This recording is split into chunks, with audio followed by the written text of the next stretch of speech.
네, 사랑하는 성도 여러분, 오늘도 주님의 은혜 가운데 평안하셨습니까? 저녁 경건의 시간에 오신 여러분 모두를 주님의 이름으로 환영합니다. 저녁 경건의 시간은 매주 화요일부터 금요일까지 진행이 되고 있습니다.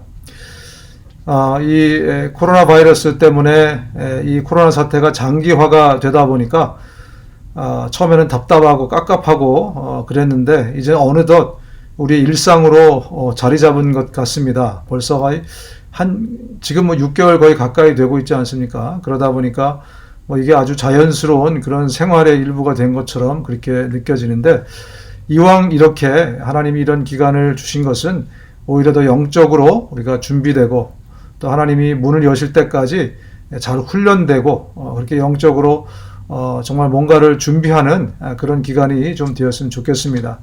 가정에 계시더라도 더 열심히 기도하시고 또 열심히 또 말씀 가운데 들어가고 훈련받고 그런 귀한 시간으로 우리가 빚어갔으면 좋겠습니다. 몇 가지 소식 함께 나누도록 하겠습니다. 이 캘리포니아가 가주가 전국에서 가장 이 코로나 사태와 관련해서 강력한 제한 조치를 취하고 있는 그런 주로 드러났습니다.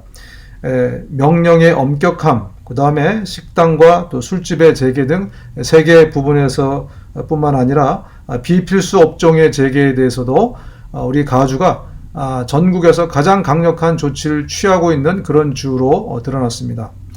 그래서 그런지 LA 카운티에서도 그렇고 오렌지 카운티에서도 그렇고 계속 들려오는 소식이 이제 확진자 수가 많이 줄어가고 있다, 이런 좋은 소식이 들리고 있는 것 같습니다. 계속 잘 협조해서 빨리 이 코로나 사태를 타개할 수 있는 그런 날이 좀 왔으면 좋겠습니다.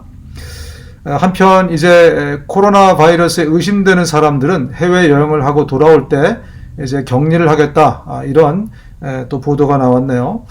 그 전에는 외국인들에 대해서만 이것을 터치했는데 자율적으로 이것을 맡겼는데, 이제 외국에서 여행을 하고 돌아올 때는 의심되는 환자를 구별해서 거기서 바로 즉각 조치를 취하겠다, 이런 소식이 나왔습니다. 한편 러시아에서 오늘 아침에 세계 최초로 코로나 바이러스 백신이 개발됐다, 이렇게 푸틴 대통령이 오늘 발표를 했네요. 오늘 아침 세계에서 처음으로 코로나19 백신이 등록이 됐습니다. 그것은 상당히 효율적으로 기능하며 지속적인 면역을 형성합니다, 이렇게 푸틴 대통령이 발표를 했습니다. 그래서 백신으로서 그 필요한 모든 그 필수 검사 조치를 이미 마쳤고, 더군다나 자신의 두 딸 중에 한 딸에게도 백신을 임상 시험에서 접종을 시켰다, 이렇게 보도가 나왔습니다. 속히 어느 나라건 빨리 이 백신이 좀 나왔으면 좋겠는데 벌써 러시아에서 나왔다고 하니까 기대를 한번 해볼 만할 것 같습니다. 또 한편 미국에서는 이번 11월에 미국에서 개발한 백신이 허가가 된다고 해도 여름까지는 접종을 일반 국민들이 못할 거다, 이런 소식이 나왔습니다. 이 소식을 누가 전했냐면 앤서니 파우치 소장, 우리에게 잘 알려진 인물이죠. 이분이 소식을 전했는데요. 이 백신이 이번 연말에 나온다고 해도 일반 국민들이 이것을 맞으려면 적어도 내년 여름까지는 기다려야 된다, 이렇게 소식을 전하고 있습니다.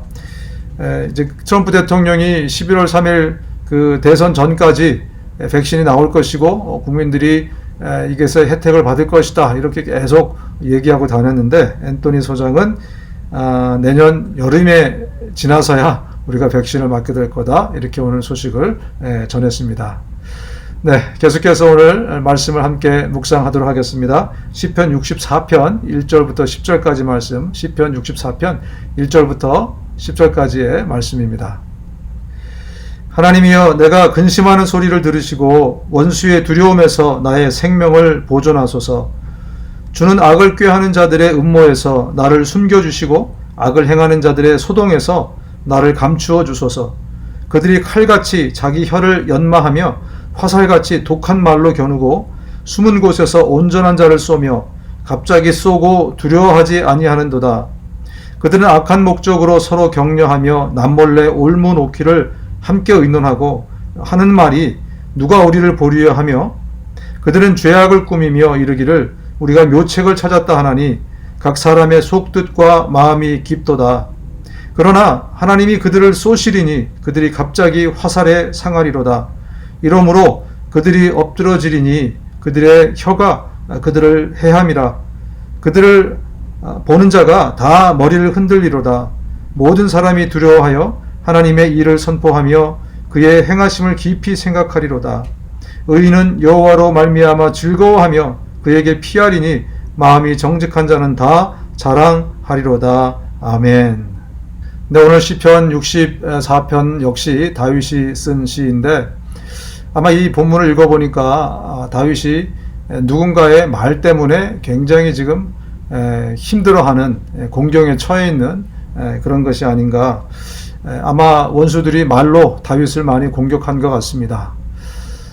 사실 이 주먹의 힘도 세지만 말의 힘이 너무너무 세다는 것도 여러분 잘 아시죠? 그죠? 누가 나를 때린 것도 아프지만 누가 나를 말로 공격했을 때, 나를 모함했을 때 억울하게 내가 하지 않은 일을 했다고 이렇게 하면서 나를 모함하거나 아니면 루머의 주인공으로 나를 등장시켜서 나를 헐뜯고 할 때 정말 마음이 아프지 않습니까? 정말 억울하고 분하고. 근데 오늘 다윗도 그렇게 말하죠. 하나님께서 원수 갚아주실 것이다. 하나님께서 틀림없이 오히려 내가 뱉었던 원수가 뱉었던 그 말을 거꾸로 뒤집어서 그가 말로 더 그렇게 공격당하고 힘들어질 것이다. 성경은 분명히 약속하고 있습니다. 하나님이 반드시 원수를 갚아주실 것이니까 네가 원수 갚지 말라. 오히려 네가 원수를 위해서 기도하고 그에게 냉수 한 그릇을 주면 그 머리 위에 뭘 올려놓는다 그러시죠? 숯불을 올려놓을 것이다. 원수 갚음이 하나님께 있으므로 우리는 하나님께 그 일을 맡겨드리고 주님을 신뢰하는 것, 이것이 정말 우리에게 필요한데 정말 쉽지 않은 일입니다. 공격당하고 또 막 내가 그 아픔을 실제로 경험하고 있을 때는 정말 힘든 것이 아닌가 생각이 됩니다. 그래서 먼저 우리는 내 혀부터 참 조심해야 되겠다 그런 생각이 듭니다. 내가 무심코 뱉어낸 말 한마디, 이것이 진짜 누군가에게는 치명타를 입혀서 그를 완전히 정말 거꾸로 틀릴 수도 있는 그런 위력이 보통 사람인 나에게도 있다는 사실을 우리가 반드시 명심해야 될 것 같습니다. 내가 무심코 던진 돌 하나가 날아가서 누군가의 정수리에 맞고 누군가의 가장이, 누군가의 엄마가 죽을 수도 있다는 겁니다. 그만큼 우리가 보통 사람이지만 내가 뱉어내는 말 한마디는 정말 위력이 있다는 것을 이번 기회에 다시 한번 우리가 생각했으면 좋겠습니다. 내 이 입술로 하나님을 찬양하기도 하고 감사하고 형제에게 자매에게 사랑과 위로를 전달할 수도 있지만 내 말 한마디로 누군가에게 씻을 수 없는 상처를, 누군가에는 정말 자살을 생각할 것만큼 정말 그렇게 하게끔 하는 그런 말도 내가 뱉어낼 수 있다는 것을 우리는 꼭 기억해서 우리 입술에서 기도가, 찬송이, 감사가 늘 흘러넘칠 수 있는, 그래서 빈틈을 주지 않는 그런 입술이 되어야 되겠다, 그런 묵상을 좀 해봅니다. 또 한편으로 지금 다윗 같은 그런 상황에 놓여 있는 분 계십니까? 정말 억울하고 분합니다. 저도 여러 번 아주 자주 그런 일들을 경험했고 경험하고 있습니다. 정말 마음이 아프고 가슴이 아프지만 하나님 앞에서 결백하시면 됩니다. 저와 여러분은 하나님 앞에서만 결백하시면 됩니다.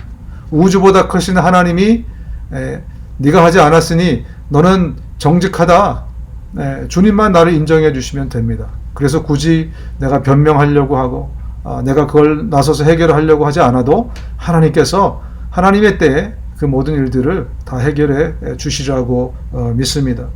용기를 내십시오. 힘을 내십시오. 하나님이 보고 계시고 하나님이 간섭하고 계십니다. 그리고 내가 잘못하지 않았다면 틀림없이 오늘 다윗처럼 오히려 그가 뱉은 말로 그가 당하는 그러한 일을 하나님이 하실 거라고 말씀하고 있습니다. 기다렸다가 혹시 그가 그의 잘못을 깨닫게 되거든 우리에게 돌아와서 사과하지 않겠습니까? 그러면요 정말 놀라운 일이 생겨납니다. 틀림없이 나의 원수 같았던 사람인데 이제 나의 광팬이 됩니다. 정말 나를 추종하는 사람이 되고 나에게 오해했던 사람들이 그 오해가 풀리면 정말 추종자로 바뀌는 것을 저는 많이 경험했습니다. 여러분의 삶에서도 그런 일이 분명히 있으리라고 믿으시고 기다려서 하나님의 때를 기다려서 이 좋은 열매를 함께 다 같이 따먹었으면 좋겠습니다. 함께 기도하겠습니다. 하나님 아버지, 때로 우리가 정말 누군가의 무심코 뱉은 그 말 한마디 때문에 너무 힘든 세월을 지나고 또 어려운 일을 겪고 있습니다. 또 고의적으로 일부러 나를 공격하기 위해서 누군가가 말을 지어내고 거짓말을 섞어서 나를 공격할 때 정말 가슴이 아프고 힘든 일이 너무나 많습니다. 그러나 우리가 주님을 바라봅니다. 우주보다 크신 하나님이 내 삶에 간섭하고 계심을 믿습니다. 이제 저희가 주님의 때를 기다릴 때 하나님이 오해를 풀어주시고 아니면 정말 나를 대신해서 원수를 갚아주셔서 모든 일이 합력해서 선을 이룰 줄로 믿습니다. 힘들고 어려운 가운데 있는 형제자매들이 있습니까? 저들의 마음을 만지시고 위로하시고 하나님 앞에 정직할 때 주님이 지켜주시고 다윗처럼 승리하게 하여 주옵소서. 예수님의 이름으로 기도합니다. 아멘. 네, 성경의 문화와 풍습을 알아보는 시간입니다. 유대인들은 보면요, 장례식을 굉장히 빨리 진행을 합니다. 3일장도 있고 5일장도 있고 다른 나라들은 이 장례를 좀 오래 하는 편인데 유대인들은 하루 만에 모든 장례를 끝냅니다. 왜 이렇게 유대인들은 장례식을 하루 만에 후딱 해치우는 걸까요? 첫 번째로는 율법 때문에 그렇습니다. 민수기 19장 11절에 보면 이제 시체를 만지거나 또 시체가 있었던 집 안에 가면 7일 동안 부정하게 되어 있습니다. 그래서 이 율법 때문에 남들에게 피해를 주지 않기 위해서는 빨리 이 시신을 처리를 해야 됩니다. 그래서 하루 만에 장례를 치르는 것이고요.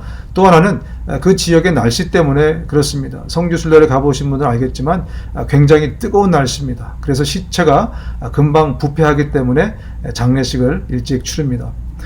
그래서 나사로도 죽은 다음에 바로 장례를 치렀고요. 그리고 아나니아와 삽비라, 사도행전에 나오는 아나니아와 삽비라 사건 아시지 않습니까? 그들도 죽자마자 바로 시체를 매가서 장례를 치르게 된 것이고, 또한 예수님도 돌아가시자마자 바로 장례를 치르게 된 것입니다.